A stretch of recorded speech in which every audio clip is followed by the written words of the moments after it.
Mexican Mafia member in charge of that actual facility. But not all inmates are happy with that arrangement. The Chicans run things.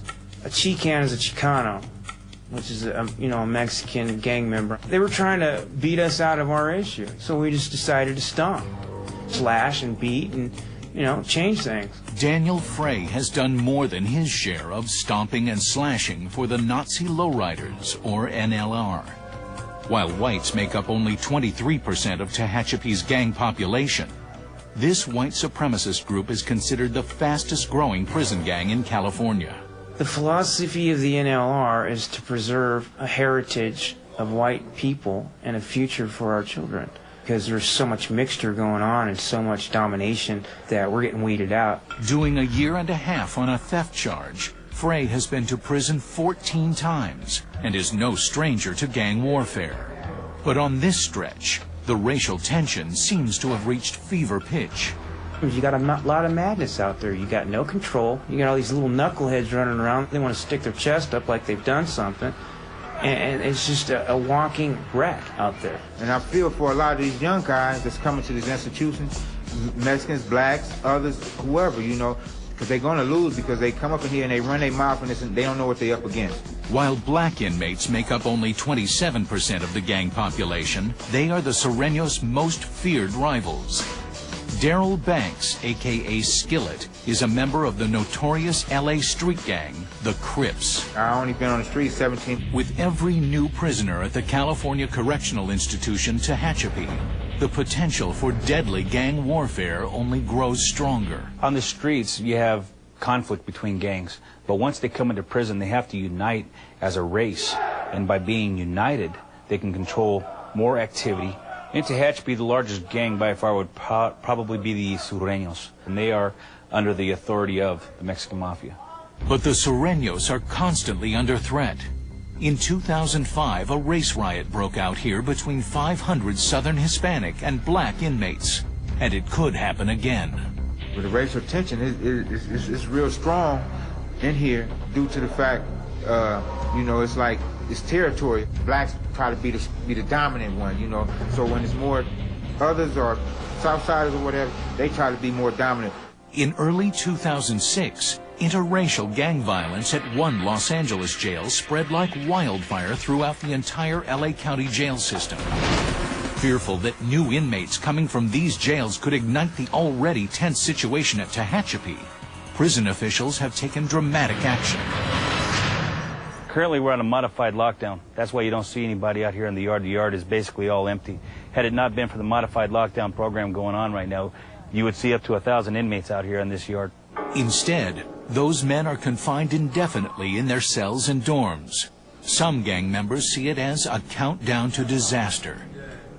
You never know what's going to happen, You just have to be ready at all times. If the time comes, a person gets very violent, very violent.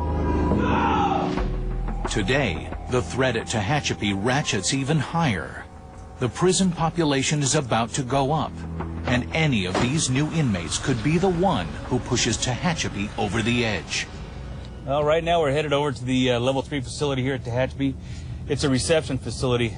At 10 o'clock, there should be a bus coming in from San Bernardino County Jail. And I want to make sure that there isn't any problems or any tension between the races that are getting off that bus. Hey, did that bus just get here? Yeah.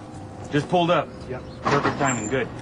As the new arrivals file in, gang investigator Richie Perea fears for the prison's uneasy truce. You guys heard about the incident that happened in LA County? Yeah. Have you guys had any LA County buses coming in?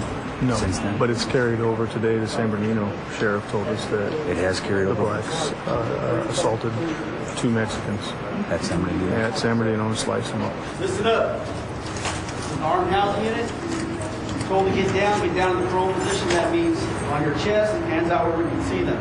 For corrections officers, intake is one of the most dangerous parts of the job. Any one of these newcomers could be a potential killer. Intake at the reception center is probably one of the most dangerous times. One of the reasons why is you have new commitments. There's a lot of information that we don't know about the inmate when they first come in, so they can be a danger to each other as well as a danger to staff. soon as you drive to that first gate out there and you see all these buildings with all these razor wire and all that, then you know you're there. New arrival Manuel Lozano will be doing 2 years for grand theft and violating probation. Wipe your fingers off on your shirt and get them dry for me. What's your last name? Lozano, L-O-Z-A-N-O. You got to be careful what you say, what you do, and who you're with, or whatever.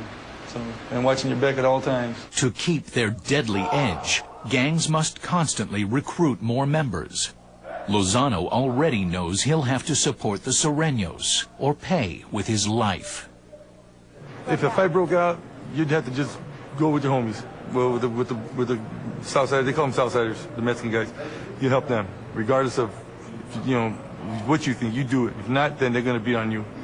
They'll get you. You may take this guy who's out on the street, and he isn't racial when he's out there, but when he comes into prison, he's so manipulated by these prison gang members and associates that he becomes hateful to these races, and they use that against him to control this person. And now it's easier for him to go to war with another race if that was to occur. Coming to prison just rapes who you are. I don't care if you're Gandhi, you're going to get hardened. That's it. If I tell you I wasn't scared, I'd be lying to you, and I'm not going to lie to you. I am scared. It's scary. 24-year-old Santiago Grajeda was caught with an assault weapon and a pound of narcotics. He's been a gang member since he was 13. I'm from the city of Bowen Park, so I'm a parquero, I'm from the park. Keep your hands behind your back. Grajeda may be a parquero on the outside, but in here, he's a Sureño in service to the Mexican mafia. I might be from Bowen Park, this other individual might be from El Monte, but when it comes down to us being as one, we're all united. We're all one race. You feel me? Each inmate has his head shaved to expose any gang tattoos. Grajeda gets some free advice from a prison veteran.